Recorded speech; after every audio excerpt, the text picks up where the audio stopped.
시장으로서의 어떤 당초 소감과 앞으로의 포부 이런 거 한마디씩 부탁드리도록 하겠습니다. 늘 드리는 말씀입니다만은 시의회 의장의 역할과 책임이 막중하다.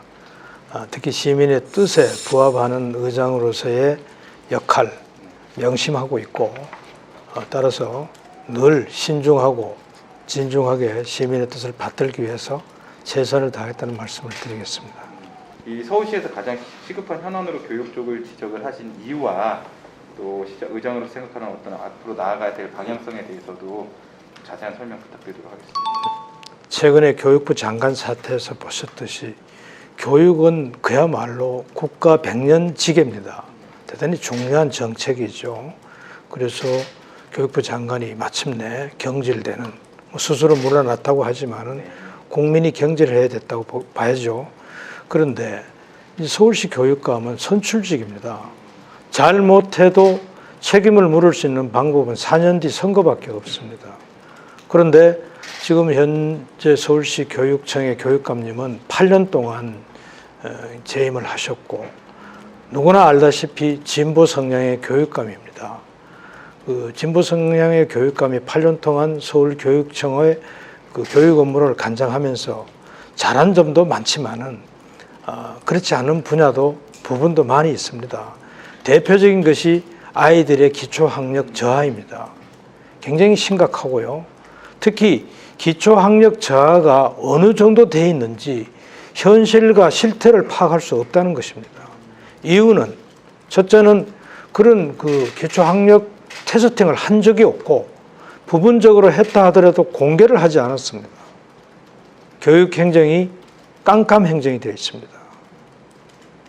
따라서 이러한 서울교육, 특히 기초학력 저하에 대해서는 우리 시의회가 직접 발벗고 나서서 문제를 찾고 그에 대한 해법을 내놔야 된다 하는 것이 저의 입장이고 서울시의회 다수당인 국민의힘의 입장인 것입니다.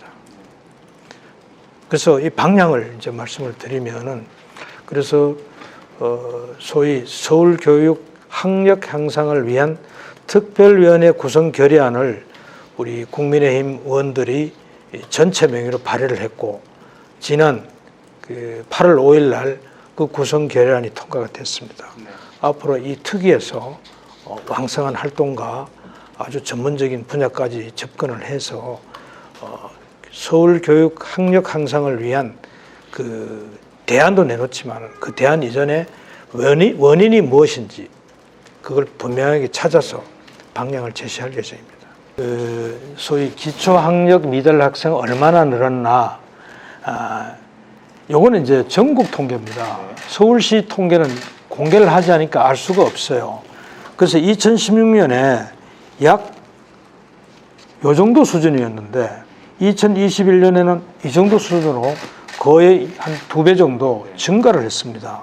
고등학교도 마찬가지입니다. 2016년 대비 2021년대는 이렇게 수치상으로 거의 한 2배 가까이 이렇게 증가했다는 것이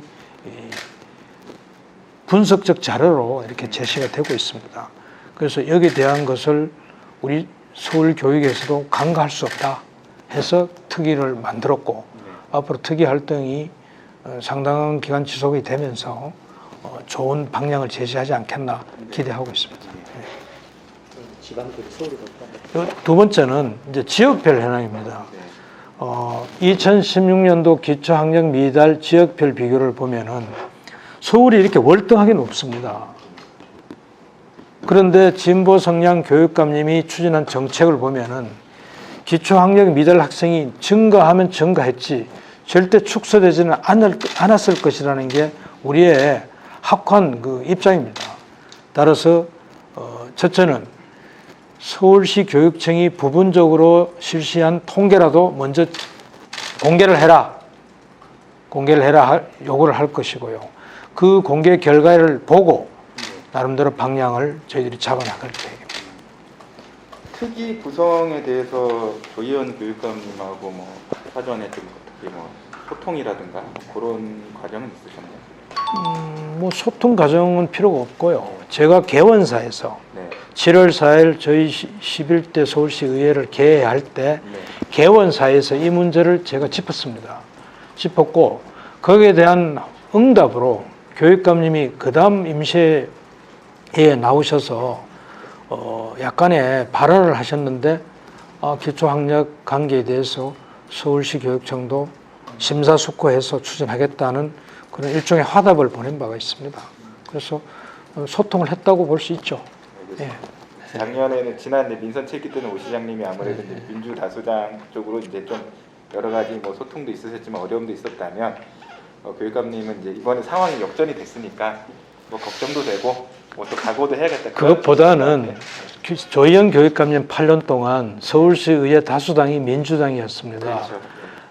뭐 같은 편이라고 표현하기는 좀 있습지만은 서로 도와주는 입장 아니었습니까? 그간 8년 동안 서울시 교육청, 서울시 교육감님 무풍지대에 사셨다. 이제는 좀 바람 좀 맞아보죠. 예, 좀 알겠습니다. 정신을 좀 차리셔야 될 것 같습니다. 예. 간단하게 이제 막 초반이긴 하시지만 그래도 이제 의장으로서 이루고 싶은 어떤 성과나 목표에 대해서 간단하게 한 말씀 해주시면 인터뷰를 마무리될까요? 네, 말씀드리죠.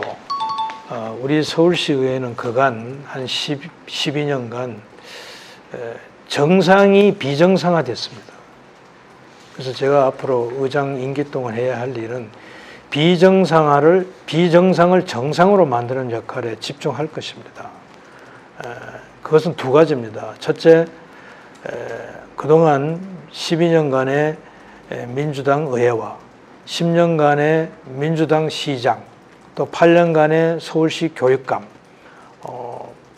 이른바 보수 진영의 그 틀로 짜여져 있었죠. 그 과정에서 시민의 뜻에 반하게 만들어진 조례, 또 그 조례에 근거해서 지원된 예산, 시청과 교육청에 있는 모든 분야를 총점검해서 정상화시키는 것이 제 목표입니다. 이것이 바로 시민의 뜻이고 시민의 삶을 편안하게 하고 또 시민의 혈세인 세금을 제대로 쓸 수 있도록 쓰여지도록 하는 것이 아닌가 이렇게 생각하고 있습니다. 시민 여러분, 서울시의회 많이 지원해 주십시오.